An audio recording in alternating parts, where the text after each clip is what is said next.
My name is Jack Hainan, and I am the creator of the 10th chapter of Adventures in Consciousness. Hi, my name is Ali Crawford, and I am supporting Jack Hainan today as the project director of the 10-chapter series of Adventures in Consciousness.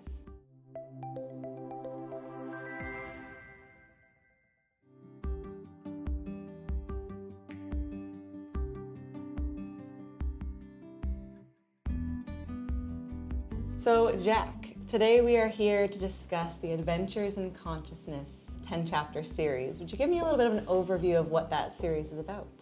The excitement about the subject consciousness has been now growing within me for years. I've used it in my workshops and my speeches. And lately I've been thinking I need to flesh it out. And as I developed the thoughts on that, 10 chapters came to mind. And so in the first interview, as you and I have done, it basically deals with what is consciousness as a concept to be applied, and what are the 10 components to my mind. And so in the first interview, we briefly walked through the 10 chapters. Right. Yeah, I'll just briefly mention that in my own academic career, I started in the arts, psychology, and then into sociology, and that led into theology, a degree in divinity, and then into Masters of Social Work. Right. And then I started my counseling practice after some years of professional experience, and at the age of 40, I started my own practice. Wow. And what did that practice look like for you throughout your life? I am totally excited still about the journey to start at the age of 40 from basically my own sharing my abilities. Right. That didn't take long until it got started. Once you started your own practice, what kinds of rooms were you in? Who were you talking to? What did that look like? Yeah, I started really doing a lot of counseling. Okay. So very much family and marriage counseling. Okay. And it didn't take long until some colleague of mine invited me to look at a course called Adventures in Attitudes. Okay. And I thought, how could you have an adventure in an attitude? He showed me, and it's in my first video. Right. And that started an immediate connection with my First Nation clientele. And that was a 20-year trek working with them to change attitude from fear, doubt, and hate into faith, hope, and love. Beautiful. And that was so fascinating. And I think that got me into looking at that, where do attitudes come from? Yes, an adventure for me is to undertake something that is new. Okay. It's different. Okay. And it's different on the physical and the emotional, social, the intellectual and the spiritual level.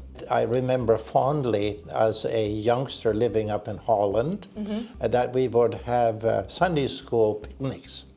And that was in a place called the Veluwe. Many of my Dutch friends will know where the Veluwe is. Okay. And as a youngster of 8, 9, 10, we would go up those sandbanks, and we would go to the top, and we would just zigzag from the top, left, right, throw our bodies into like almost an airplane from the top to the bottom, and it felt exhilarating on a physical level and at a kind of a feeling level. And oh my, you know, when we were tired and exhausted, we would get some more lemonade, limonade, and then we'd back to the top. So I would think that's just an adventure only on the physical and emotional level. And even, I would say, thinking about that adventure in your own body, but also sharing that adventure with others, that we can experience adventure on an individual, intellectual, spiritual. And it's sad for me to realize that in this present world where we see the struggles that have happened in, the Israeli war and Gaza, and those young people that are experiencing these very awful situations, you want to bring healing. You want to bring joy back into their life. Right. You want to see these places restored again. What do you feel when you're having an adventure? Because as a therapist and trainer, My business was always to bring people from their own experience, connectedness to other people. So it would be in the family. Right. If I did marriage counseling. Couples, were they ready to have couple communications? So were they able to listen to each other? Right.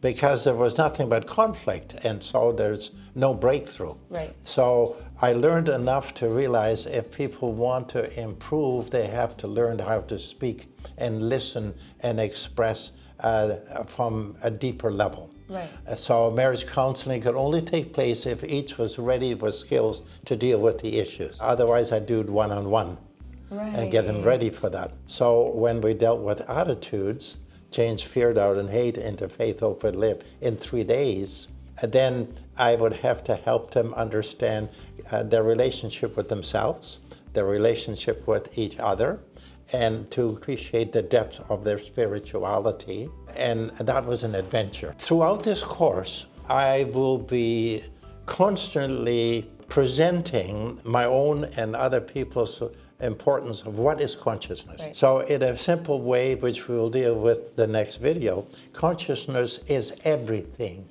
of energy. And so meaning that the universe is based on consciousness evolving. So if we really bring that down, is that if I am learning this and am I embracing it and applying it, that I have no fears in my life. Because I am swimming in consciousness. So if I go across the border, I am not going to be allowing energy, worried about what's going to happen. We are embraced together in consciousness. You might say, call it sunshine, but it is energy that is all-inclusive. All of the work that I am doing, have done, but even more so, understanding consciousness is to be applied to 3 major intention. Whatever I can do is I want this knowledge to be helping to bring peace on the planet. Peace, everything I teach about consciousness to bring peace. That's one thing. And the other thing is people need healing throughout their whole spirit, mind, and body, healing.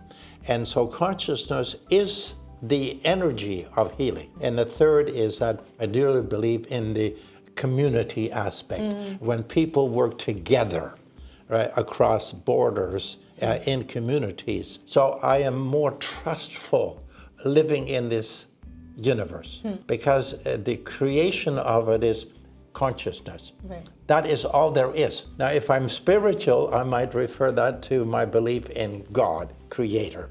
If I'm more secular, I might say I see it as energy. And so since we know that each of us have our own understanding of life, Right. the importance of building relationships between us is super important. Right. Because we may have a conversation about consciousness, and I may ask you, what is consciousness to you? If I'm going to really be listening, I will want to understand, do I understand what you mean by that? And when I respectfully listen, which creates to sharing mutual awareness, then you will be experiencing what I talk about in consciousness. Right. It is the love and the energy that holds it all together. So we're going to go into depth in this whole series. Right. For people who maybe have never experienced the term consciousness, maybe they've experienced something in their body in terms of energy, that a physical thing could feel like energy, or a connection that you'd have with one person over another would be the difference in exchange of energy. And that may be something that everybody could relate to. And what we're talking about here is energy, consciousness, awareness. How would you explain consciousness on a day-to-day basis of how you would experience Well, it? I go back to growing on the planet means you have a right to experience love.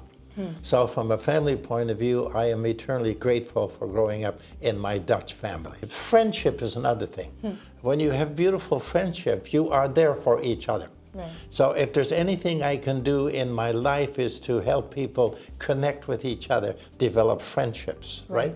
Where you go to each other and you trust your sadness and your goodness. That's all part already of this, of consciousness. Right. Well, consider, for example, now the use of the technology. We're always on internet, we're always using our cell phones. And to me, it's terribly frustrating if I send a message to somebody and I get no answer. Right. And I'm thinking, I just send you a message. I would like you to acknowledge that you've sent a message, and then I would like you to respond to say, are we connecting something? Are we doing something? Right. So communication that I've always used is message is sent, message received, and feedback process. So when that is done in a higher level of energy, of care, they're going to make progress. Because we're here to solve problems. We know we have problems. We have, environmental problems. We have border problems. We have all kinds of things. But the fact is that until we established a relationship, and then I am, particularly in this first chapter, dealing with the ability is that if you and I can embrace difficult subjects, for example, you may be a member of, say, a religion. Okay, now if I am as well, look what we've done. We've actually used religion while acknowledging belief in a higher power. We have said, my religion is better than yours. So that immediately sets up a conflict. Right. And that doesn't make any sense because the creator of all is love. That keeps the universe together. So if we can begin to listen to each other to say, tell me what you hold dearly. And that's in my first chapter. What is it that you hold dearly? Now, not me judging you to say, do I understand by funneling your point you're making? Do I understand that? And now I'm understanding more why it is so important to you. Right. Now, would you allow the opportunity to listen to me? Right. And I will tell you which is my perception of the world. Now, if we then, through caring, begin to say, we're not that far apart. We could really actually build together. Right. That's the idea of consciousness applied. An adventure is allowing us experiences that widen our whole perception of ourselves and of others and of the cosmos. That's an adventure, which means then you have to be more open to your belief systems and your perceptions. And so, because the world is expanding and it will forever do so, are you and I expanding personally, having an adventure in relationships and enjoying that, and then having the trust that you need to see the world in a holistic way. When you trust that, and it's been my experience that I can trusted that from the beginning of my life, and I never stopped learning. Right, that's beautiful.